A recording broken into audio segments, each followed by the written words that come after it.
Hello YouTube, Michael here, and this is a new video for this channel, a new game to play for this channel. This is AM2R, or, in English, Another Metroid II Remake. This is a fan remake of the Game Boy game Metroid II, released a long time ago. And it is, to put it bluntly, pretty freaking awesome. Unfortunately, the game got pulled not long after it dropped, but I managed to grab it in time so I can share it with everybody so you can see and hopefully find somewhere else the game to grab. It's a pretty simple, straightforward game, pretty linear compared to other Metroid and Metroidvania games. Certainly no Super Metroid or anything of that caliber. And I have already beaten the game, so this is unfortunately not a blind playthrough, but I will be attempting to do 100% now. Whether or not I'm actually going to be able to do that, I don't know. But we'll try. And we'll play on normal because hard is a little bit ridiculous. Metroids. Floating jellyfish monsters have brought forth tender.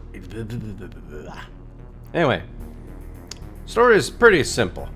The first Metroid game, you end up finding some Metroids by the very end of the game, and you find out that, holy shit, these things are terribly dangerous and destructive.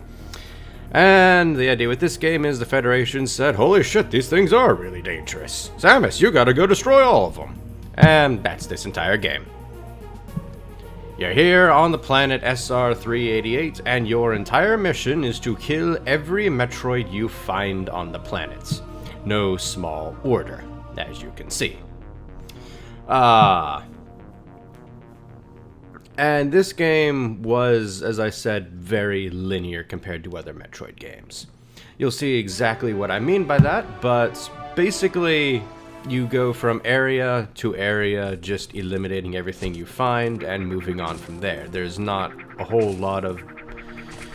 There's a little bit of backtracking, but you unlock new areas by basically completely emptying a region of all Metroids. So, how about the way I talk about this game in particular compared to the original game? Now, unfortunately, I never played the original Metroid game, though it is available on Nintendo eShop and all sorts of other ways of getting the cart, either digitally or physically. And it's kind of been, well, until Other M, the black sheep of the Metroid series. It's pretty popular, pretty, I mean, it's not incredibly well-renowned and popular, but it's not regarded badly, per se. It's just not as well known compared to the original Metroid, or even more so Super Metroid and Metroid Prime. But it's still somewhat of a fan favorite among circles and everything, and so this creator went through and took a bunch of assets from Metroid Zero Mission and other GBA Metroid games and the like, and patched together this remake of Metroid II, complete with great music and appealing artwork. So, yeah, it's pretty great.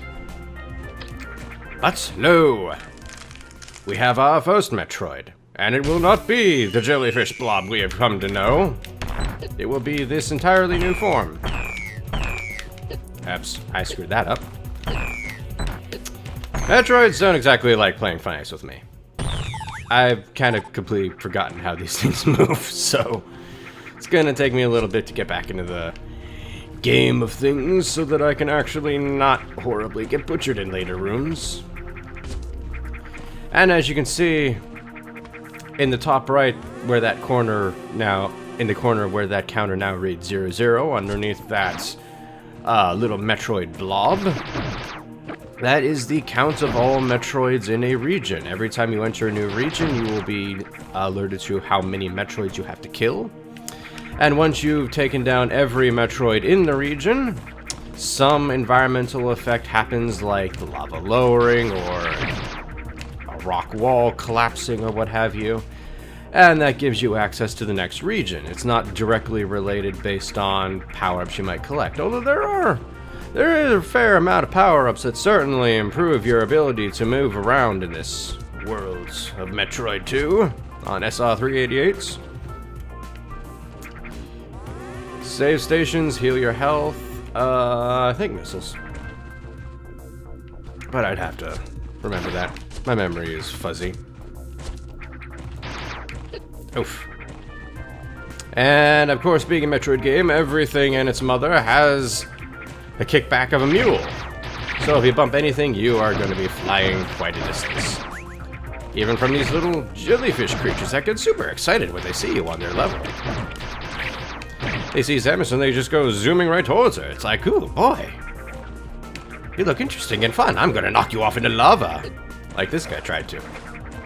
Well, boo for you, I say. You will not be chasing me into lava. You will not be knocking me into lava. Alright. New area. 4 Metroids to find. Ow. Ooh, ooh, ooh. Hot. I don't like these pancake monsters very much. They're a little annoying to hit. Just a little bit of a pain. Alright. I have no idea what these enemies are supposed to be called, by the way, so if anybody has some knowledge of it and it starts going, well, those things are really zoomers or whatever, I don't know. You're barking up the wrong tree, my friend. Alright. And, as you can no doubt tell by the fact that there are bird faces everywhere, we're entering into a little Chozo ruin area.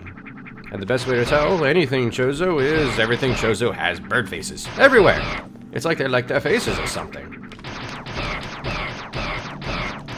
Alright. Enough of you guys. Ah. Always chasing you. Alright. And new to this game are little log entries for areas. I'm not going to be reading them, but I will be leaving them up on the screen for a bit, so if you're truly interested, you can pause and give them a quick scan through. I highly recommend it because they are very well written, very reminiscent to the Metroid Prime series, and it's if you know the Metroid Prime series, that is absolutely part of what makes these games. It is just absolute sheer quality of writing and just beautifully atmospheric. Of course, however, Chozo couldn't be left well enough alone just leaving us an empty place. No, they have to put little missiles and all sorts of traps and puzzles for us to move through and find and get horribly stopped by as I completely forget how to do things. But now we have our first power-up. Actually, 2, technically. We got that missile power-up, which is just a collectible that increases the number of missiles you have, obviously. I think the max is probably around 255, if it's anything normal to how Metroid games usually do it. But most importantly, we have the Morph Ball bombs. These allow us to bomb these little blocks that have the red dot on them. And it allows us to do a little Morph Ball jump. Now, new to this game, I think, maybe, considering that I haven't played the original Metroid 2, are these little, like, orb puzzle things. I don't know if they're in the game, but well, that failed.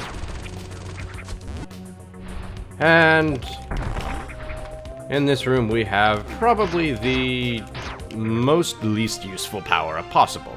The Charge Beam. For power, Charge Beam is pretty terrible. Let me demonstrate this. So I have a fully charged beam, and I can just about destroy one of those. But that's about all I can do with the Charge Beam. So missiles are far better use. But what the Charge Beam does have, however, is, new to the 2D games, the ability to traction in power-ups like health and missiles and everything that the Metroid Prime games use. used, so it becomes really rather useful in that regard. Meh. But we'll just continue on destroying everything, missing targets, and collecting every power-up we can get our little hands on. Because the ability to kill more things is a fantastic and glorious thing. And here we have the power bomb. The bomb jumps, as I was saying. Pretty useful. You get a couple blocks of height. Oh yeah. Now there's a power-up we can get too. I wonder what that is. I'll explain that power-up when we get to it. First I want that missile. Thank you! Oh. Kinda wish you dropped health, but whatever. Alright. We're almost done with this area. This is a rather short area. Head to the right. Let's not take damage that I don't need to take. Ooh. And a Metroid carcass. If you see a Metroid carcass, you can be pretty confident in the fact that you are going to be wandering into an area that one of the Metroids escaped into. Because no, not every Metroid that you will see hatches from those things. Some of them have already hatched. But here we have the Spider Ball. It was added in Metroid II to get around the cartridge limitations of low storage format. Low storage capacity even, if I can English properly. And what this allows you to do is just, as you can see, crawl along walls. So it let them make much more compact yet complicated level designs, because you no longer had to stack rooms on top of rooms that you could get to. You could just make an empty room and put access just along the sides of the walls. And it worked quite well. If not a little bit of a broken way, a little bit of a slow way. And yeah, there you go. Slow crawl as I jump straight into spikes. Perfect. To our second Metroid of the game. Hello. Our second alpha. Dang it. There you go. Just die and then beast. It'll be all right from there. Alright, I don't think there's a whole lot more collectibles to get in this area as of right now. Whoops. Wrong button order. Because I forget how my buttons are mapped for a quick second. I think that was just a block. Yeah, I didn't need wasted missile, but whatever.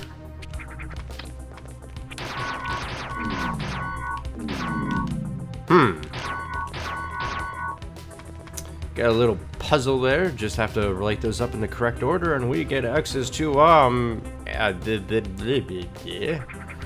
our energy tank. Because man, these were sacred technological items of the Chozo, apparently. Carried by these falling apart Chozos. Better call the archaeological authority. These statues are going quickly. Well. And as quick as it seemed, we're already done with this little area of the game. This, we're not coming back here for a while now. We have, in fact, completed that little ruins. Everything else is in caves below us. As I erase these beetle things. Also, fun little fact, if you have the charge beam fully charged and you then drop into a morph ball bomb, you spit out a massive wad of bombs. Just a little fun little thing. Alright, 15 minutes in, I think I can get all of the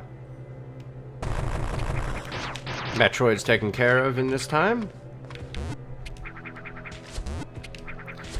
As we just might navigate this little claustrophobic environment. And new environments. What do we have? We have breeding grounds. Lovely, lovely, lovely.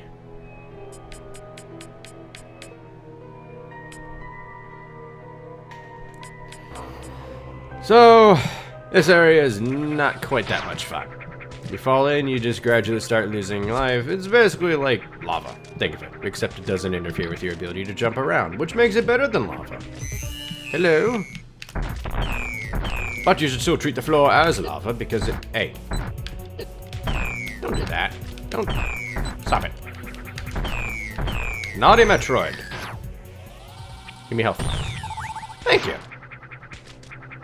In hard mode, they don't drop health and ammo. It's a little unfortunate. At least I don't think they drop them. So...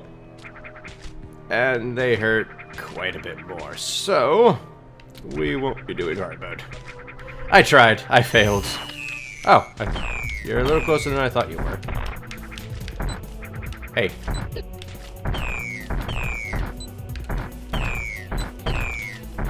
Don't play that game. I just want to kill you and all of your brethren and destroy your entire species from existence. Isn't that okay? Man, don't tell the environmentalists about Samish. Oof. That'd be a problem. Just going to a random planet and destroying every life form she sees.